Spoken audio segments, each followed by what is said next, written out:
Hey, I'm Greg. And I'm Billy. And we're the Fuji Guys. Fuji Guys have a great video on our brand new high-end compact camera, new family member to their X series, the XQ1. The XQ1, don't let its little tiny pocket size fool you.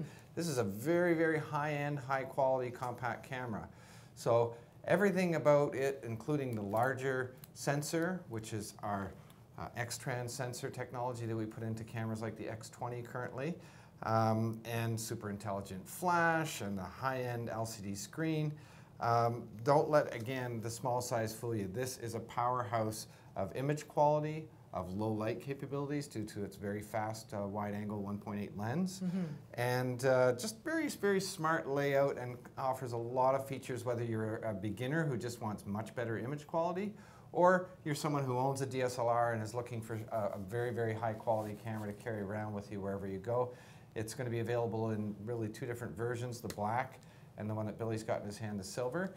This is a first look video, so Billy's just going to kind of go around the top, the bottom, the sides, or whatever, and show you what all the buttons and controls do. So take her away, Billy. Well, thank you, Greg. So again, looking at the front of this cam, of course, there's not a whole lot of things to really show in terms of buttons, but I'm going to point out the lens itself. The lens itself is a fast, f1.8 to 4.9. So on the widest side of the zoom, you got a very, very fast aperture. That's going to be good for low light. Also, the sensor itself is a 2/3 inch, CMOS X-Trans 2 sensor. So again, it's going to give you great improvements in shooting high ISO at very low noise. And coupled with the fast lens, you can also minimize the ISO so that your pictures at night, whether it's at a party, it's going to be nice and clean. You have the AF assist lamp right there. That helps the camera to autofocus during low light situations. Of course, the logo for the XQ1 is right there, as well as the Fujifilm logo. Other than that, it's pretty clean aesthetically. On the side of this camera, again, you got the strap eyelid for basically a neck strap. On the opposite side, again, you got the secondary strap eyelid.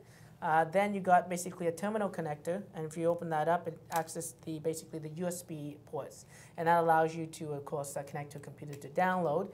You can also use the USB ports to charge the camera. In fact, the camera uses a USB with an AC outlet connector that, just like your smartphones, you charge within the camera now, so you don't have to carry an external charger with you anymore. That's included. Looking at the bottom of this camera, you got the tripod socket, and the socket itself is standard, so you can attach it to obviously any tripods out in the market. You have your cover here for the HDMI. It's actually a micro HDMI port, and allows you to play back images and videos on a television. You got the battery cover. Opening that up introduces, of course, the rechargeable lithium battery that's included. It uses a brand new MP48 battery. This is the new battery that we're going with because it's a lot more compact, but it also provides for similar powers of larger battery size. So this is going to make our cameras a lot smaller in the future. We also got a memory slot that takes an SD card.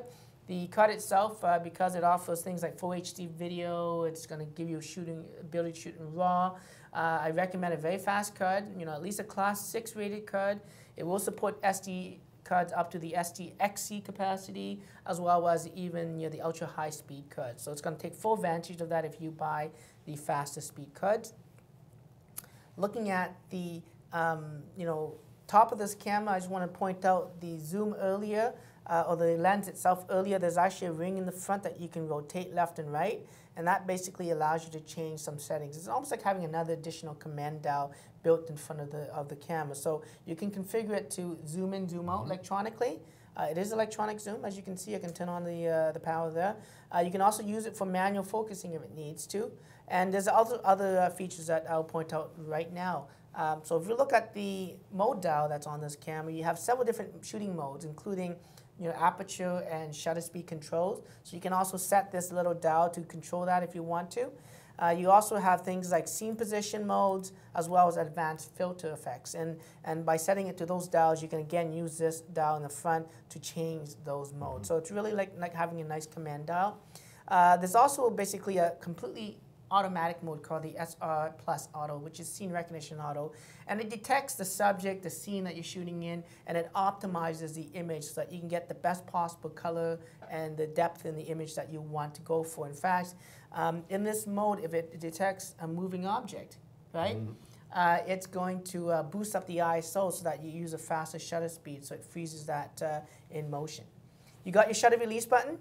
Allows you to take photos just like any of our shutter release buttons. You can push halfway down to pre-focus and all the way down to take the photo. You got your zoom controls, left and right, as you can see right here.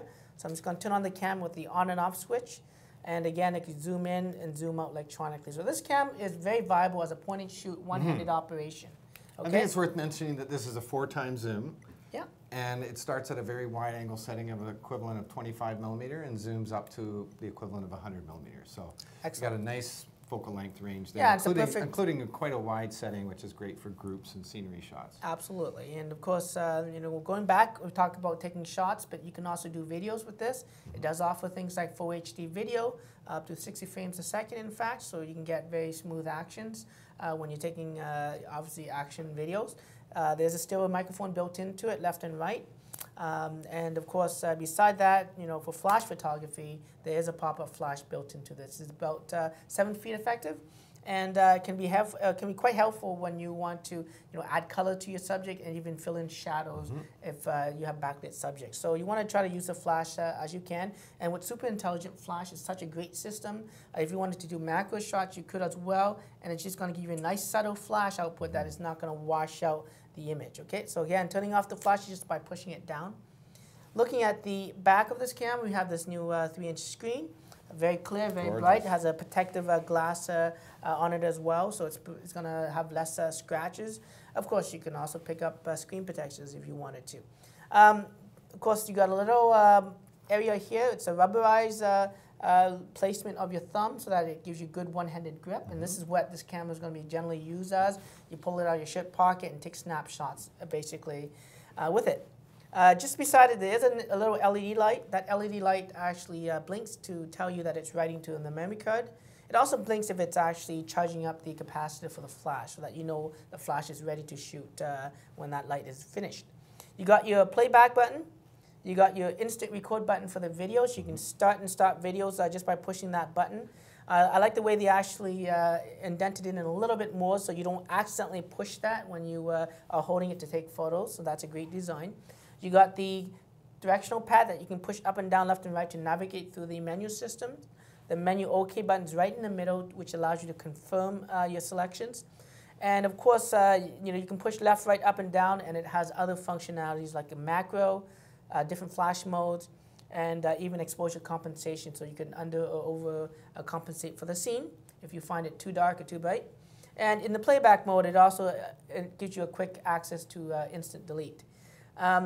Pushing down also is your self-timer function, so that you can set it to 2 seconds, 10 seconds if you're doing group shots, putting it on the tripod, that's great.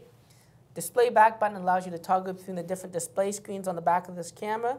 And depending on the mode that you have it on, it's going to give you different options as you go through.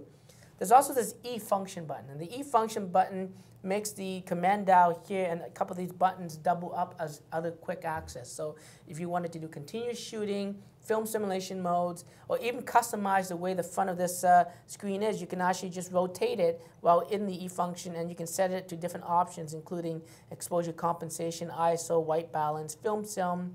And again, I'm just going to put it to the standard, which is where I like it to be.